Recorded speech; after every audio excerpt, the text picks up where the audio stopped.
Hello and welcome to Master 15 Series 3. Today I'm going to show you how to play through game number 2 as a tutorial, and the game today is Enduro Racer. The version I'll be playing through is the international version, which only has 5 tracks. Tracks 6 to 10 will play through the first 5 again as duplicates. The Japanese version actually has 10 unique tracks instead of 5, and that is considered to be the harder version of the two. So the video we'll be seeing right now is the international version. Here you're going to learn some important techniques on how to complete the game easily, even with fails and some mistakes here and there. One of the most important elements to actually complete this game is the stunt jumps. You have to perform a wheelie when you approach to a ramp, and when you launch off from a ramp, you gotta let go of down. So you have to press down to start a wheelie, and then when you're about to launch off from a ramp, you let go of down and you get a notable boost. I noticed that it feels faster when you get these successful boosts from the ramp jumps. And there's an actual in-game mechanic that is mentioned in the manual that the more time you spend in the air, the in-game time countdown clock you see on top left actually slows down intentionally. So spending more time here is definitely ideal. I also have a little sense of boosted speed every time I perform the stunt jump correctly. However, if you do not press the down button to do the stunt jump, the airspeed actually decreases and you lose burst speed. You can rectify this by buying an upgrade called suspension, but it only works once per level. You can also lose power-ups if you crash as well. There's 6 power-ups you can buy, 3 cheap ones and 3 more pricier ones. So you got handles, which allows you to turn left to right much faster. You got tires, which allows you to keep your speed despite being off-road, because some levels have off-road terrain which intentionally slows you down. The other one is acceleration, which basically allows you to reach up top speed a bit sooner. Now, the 3 more expensive items, there's engine, which allows your top speed to increase from 200 kmph to just over 262 kmph. So that's just over a quarter faster. The other 2 items, one of them is suspension, which basically means that you can still keep your speed even if you mess up the jump, the wheelie jumps. And the last one is recovery. So you see on the bottom right now is D, which stands for damage. If it goes up to a certain value, I think like roughly over 98 or 100, then something bad's going to happen.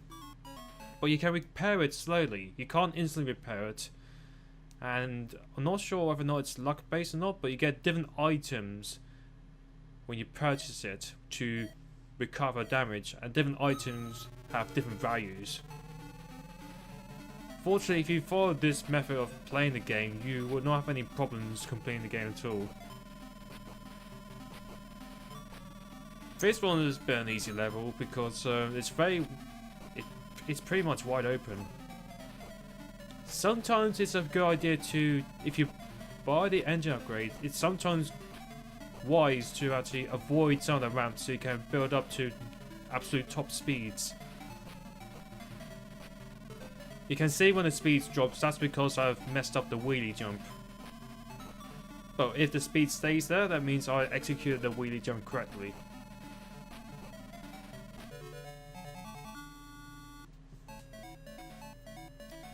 So, another fun fact, courses 1 and 3 are the only levels in the entire playthrough where your vehicles you're going to go past are cars. The other 8 levels will be bikes.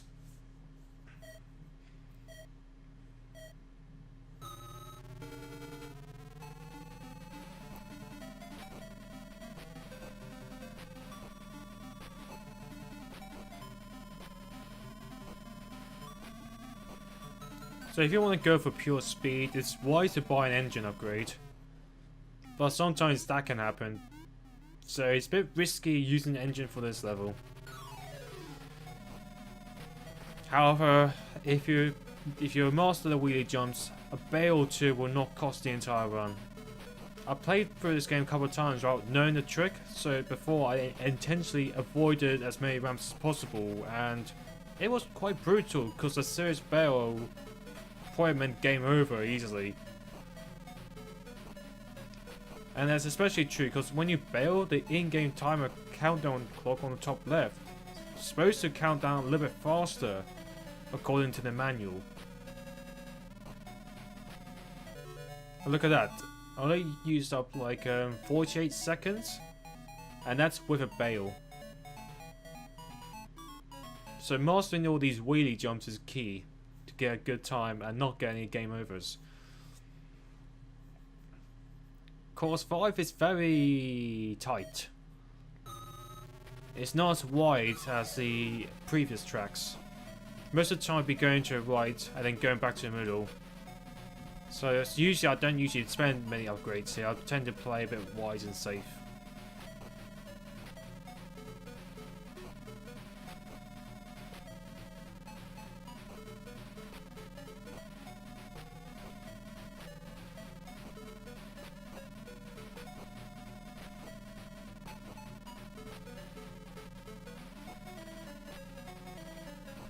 Every single track, according to one of the maps from fan site SMS Power, is supposed to be exact the same in length.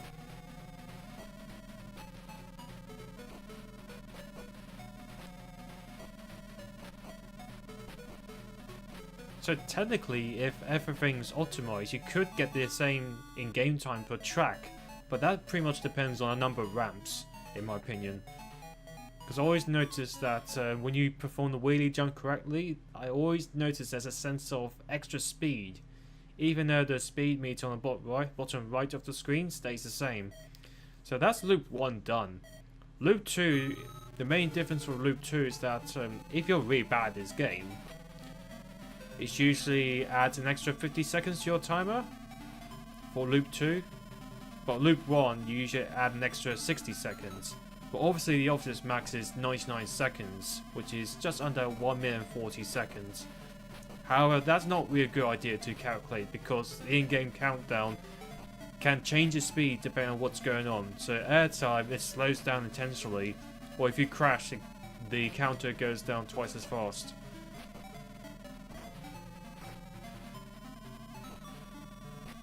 You can, if you want to, be very lazy and buy both engine and tyre upgrades and just stay to the left side of the track. But the downside is that because you're not going through many ramps, the in-game clock will go down a little bit more. So it'll probably go down to, I want to say, roughly 50 seconds.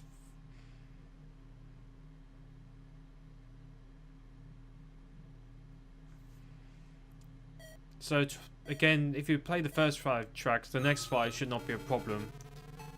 For track 2, you should try, if you bought an engine upgrade, stay to the middle for the first few seconds to build up max speed, then stay more to the left side of the track, because that's where you're going to be performing wheelie jumps and avoiding a series of blocks.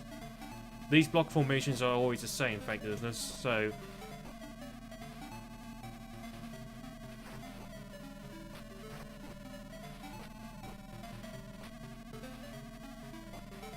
another nice thing as well for pure speed is that because you're going so fast and outrunning loads of bikers, you're usually going to get 20 points per race, which is enough to buy another engine upgrade.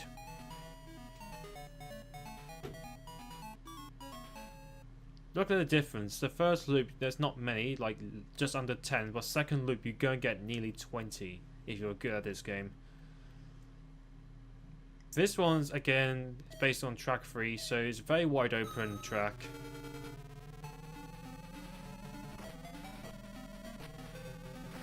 You can stay to the very left if you want to avoid the cactus.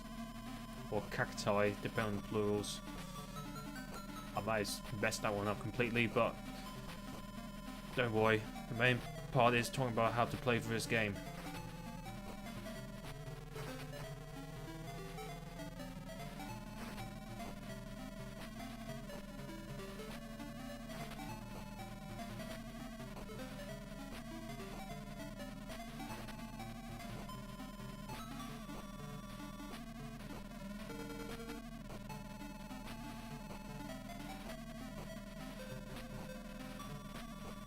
There isn't really much to talk about for the rest of the run, because generally you just want to get good at the game, outrun as many bikes as you can for Loop 2 to get enough points, and so you can buy the engine upgrade for the rest of the run. If you want to go for best IR runs, you should try and buy engine for max speed, acceleration so you can reach your max speed a little bit sooner, tire if you have to go off-road for a bit without losing frames.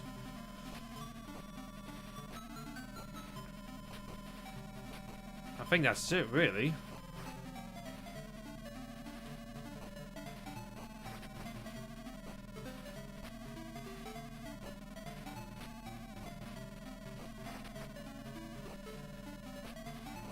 If you want to do some practice for certain tracks, there's a code up, down, left, right at the title screen, and if you perform that correctly, there's a number to the far right.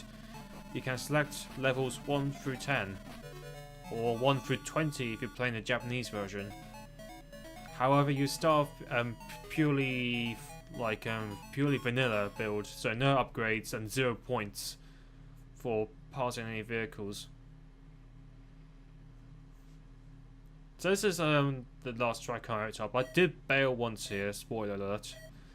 However, it also shows that you can still get away despite quote unquote making a mistake.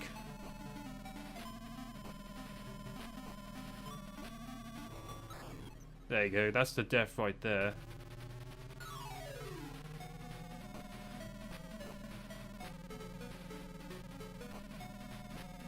Engine's a little bit risky for this one because you're going so fast you don't really have much time to react. Again, practice is key knowing the maps. Fortunately, the variety of upcoming obstacles is not too complex. You get the hang of it with the similar layouts. So when it's a thin layout on the right, the formations tend to be the same. It's literally copy and paste.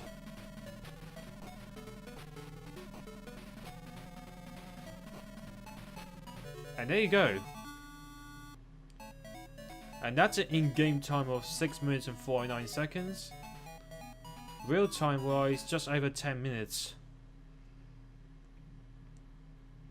And that's how you complete Enduro Racer. Hope you enjoyed watching this tutorial. Feel free to subscribe to this channel for more tutorials / tips for the other Master 15 games Series 3.